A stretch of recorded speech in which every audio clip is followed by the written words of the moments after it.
I know the housing market is crazy everywhere right now, but I'm in a community where it's particularly competitive given an influx of remote workers fleeing city life. But I always try to remember that there is no competition because I am the only operant being in my reality. But nevertheless, I still never knew what I wanted. If I wanted to buy, really, if I did, then where? I always kept an eye online, but I never saw anything I wanted to jump on. Anything in my price range was an ugly one-bedroom 70s condo in a so-so neighborhood for over 400,000. Did I mention this area is expensive? Within the last 2 weeks, I decided, 1, that I for sure wanted to buy my own place, and 2, I wanted to buy in a very specific town I adore, ideally in a very specific neighborhood I have rented in and adore. I'd never seen anything come up for sale in my price range in the 2 or so years I've been looking in that neighborhood. But as soon as I decided that's definitely what I wanted, poof! A newer condo I could afford appeared on the market. I didn't even have a realtor.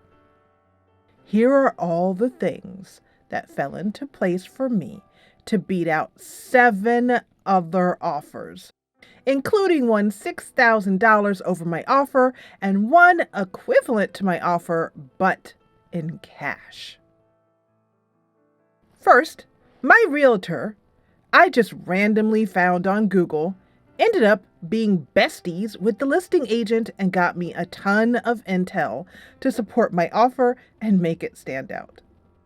2, my lender was mysteriously unavailable, so I had to switch to a lender my realtor recommended, who also happened to be besties with the listing agent. The seller is a rare soul who would rather sell it to a local with a loan than an investor paying cash.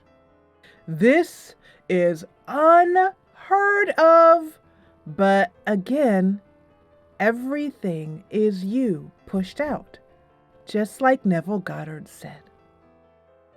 So here's the how. I just kept saying, I am a homeowner, and embodied it and knew it was true and knew it was mine no matter what. I envisioned being in the neighborhood I wanted to be in the county I wanted to be in. And I said to myself, everything is working out. I am the god of my reality and it's already mine. It was very easy, to be honest. I also manifested another house, but decided I didn't want it after seeing it in person. But this was the wild part. I saw it pending, and I said, I can have this if I want it. It doesn't matter that it's pending. I drove over just to see it in person, casually, and the listing agent happened to be there outside. I told her I was interested, and she said I'd be the first person she'd call if it fell through. Everyone was like, don't even bother. It's pending. But about a week later, the listing agent called me and said this house was back on the market. I went to see it, and I could have easily manifested this one instead, but it needed way too much work. So not only did I manifest one house, I manifested 2. And because I'm a master manifester, I said no thanks to the one I didn't want and took the one I wanted. Being a manifester is easy.